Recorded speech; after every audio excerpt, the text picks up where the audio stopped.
What's up? Good morning mga kamaster. Happy New Year sa lahat. Ayan, time check natin 1:41. Bumiyahe ako ng 1:10 mga kamaster. Nakuha ko doon sa may amin. Papunta lang dito sa may Victorino, sa may Hulo, no? Bigla tayong napabiyahe kasi nakita ko plus 400. Napakalapit lang pagka jeep ang sinakyan ay 13 pesos lang yun mga kamaster, minimum lang. Napakalapit, so napabiyahe tayong bigla. Buti na lang at walang nagtatagay doon ng mga kumpare ko, kaya hindi tayo nakatikim ng alak ngayong New Year. So ginawa ko, bumiyahe na lang ako.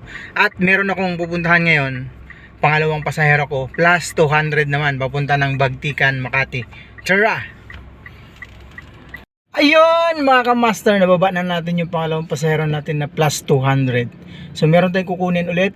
Nandito tayo sa Bagtikan, papunta tayo ng Air Residence, papunta ng Terminal 3, 725 plus 400 naman ang kanyang babayaran.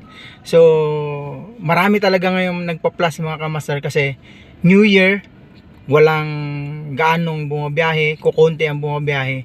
So kung nagmamadali ka, talagang yun, magpa-plus ka talaga.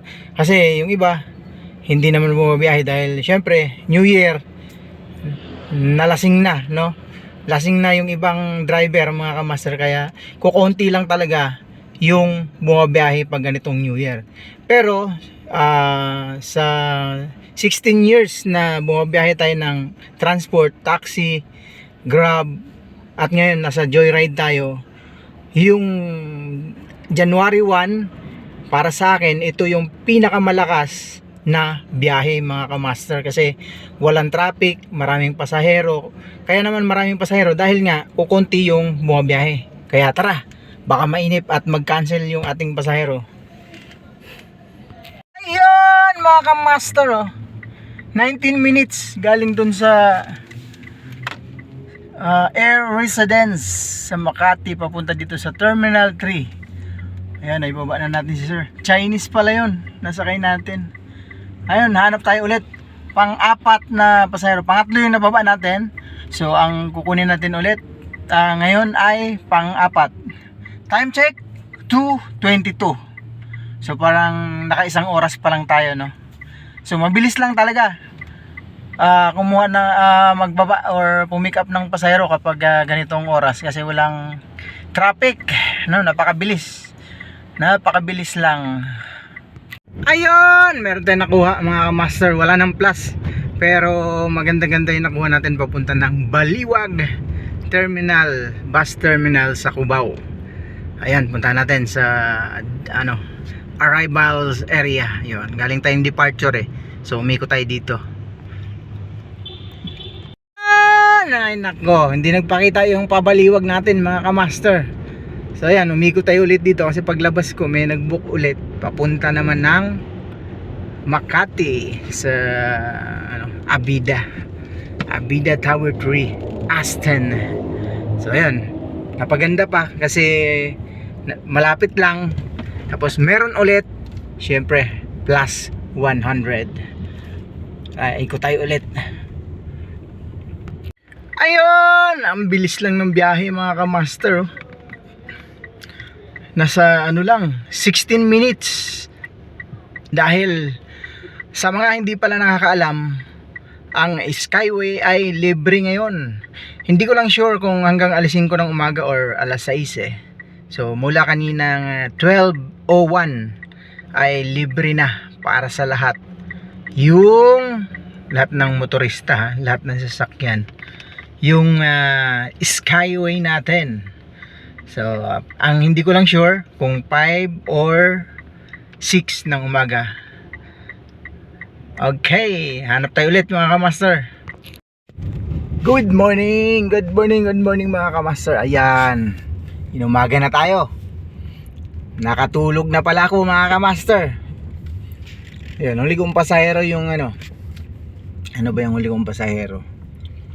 Ay di, nung sumunod dun sa Terminal 3, yung galing ng Terminal 3 papuntang Abida Aston. Tapos nakakuha ko dun sa tawag dun, nakakuha ko dun sa may Victoria de Makati. Yan, papunta ng Laberte. Ayun, sa TAF. Ayun, nakatulog na ako dito sa may Pablo Ocampo.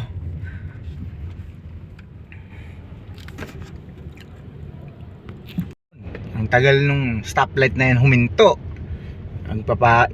Hinto na sana ako. So ayun na nga, ayan, nandito tayo sa Zubel Ruas. So ayan ang mga dinaanan ng mga paputok. Ayan, kanya-kanyang linis na. Ayan, mga dinaanan ko, mga nagwawalis. Ayan, hanap tayo ng ayan, makapihan, mga master, kung may nagbukas ng mga kapihan dito. Ayan nandyan na si Haring Araw. Si Haring Araw. Yung Petron, sarado pa. Tayo sa Kamagong. Ayun, napakalinis ng kalsada mga kamaster. Time check 7:53. Ayun, nakakuha tayo dun kanina sa sa Burgos.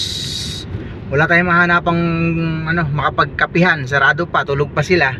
Kaya pumick up na lang tayo ng pasahero. Nakakuha tayo pa Burgos, papunta ng Lee Garden. At syempre, nawala na yung mga request. Isa na lang natitira. At nakita ko, nandito lang sa may Bonifacio, Mandaluyong, papunta ng Caloocan. Kinuha ko na mga kamaster. 49 minutes lang naman ang ating babiyahin. Tara, pupunta na natin, baka mainip si Madam.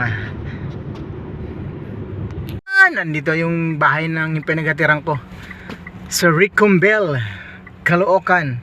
Biruin mo yun mga kamaster, 42 minutes yung mga binabiyahe mong 2 to 3 hours pagka normal traffic. Yan, yung lugar na to napaka-traffic kasi ang daanan Nubaliches Bayan. Malapit siya sa proper ng Nubaliches Bayan. Ayan, balik tayo ng Kabihasnan. Balik tayo ng yun, baha dito. Makati, Mandaluyong. Baha dito. Barado yata yung kanal nito. Ayan, nandito tayo sa Quirino Highway. Yan, kalalabas ko lang ng Nubaliches proper. Ayan, itong lugar na to mga kamaster, kapag normal ay sobrang traffic. Ayan. Ngayon ay wala talagang kasasakyan.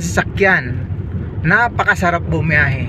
So ayan mga kamaster, tahimik na. Ayan, laging ganito kapag tapos nang umuwi yung mga pasahero galing ng yung mga nagbagong taon sa mga kamag-anak.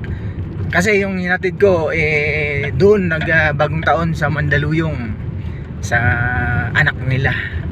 So ayan, tahimik na. Mamaya ulit yan pagkabukas ng mall at paggising na yung mga napuyat kagabi. Tara, balik tayo ng Mandaluyong. Mabilis lang naman makabalik at sobrang walang ka-traffic mga kamaster. Doon na tayo sa Green Hills. Wala na tayong nakuha galing dun sa Nubaliches. Meron sanang nag-book papunta ng Amado, Tagaytay. Kaso kinancel, sayang. Ang ganda sana nun. Nag-cancel. Ayun, karating tayo dito ng walang nag-book. So pag ganito, uwian na muna. Yan, ganyan talaga taon-taon. Pagkatapos mag-siuwian yung mga New Year sa mga iba't ibang lugar na kamag-anak, yan, titigil muna yan, panandalian. Tapos mamaya mga 12 or 1 ay bakbakan na naman. Ayan, pahinga muna tayo mga kamaster. Ito na yung pagkakataon para matulog naman tayo.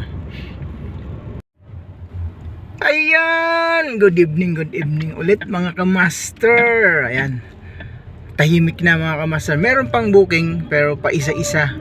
So dahil back to normal na bukas, hindi siya holiday, may pasok na.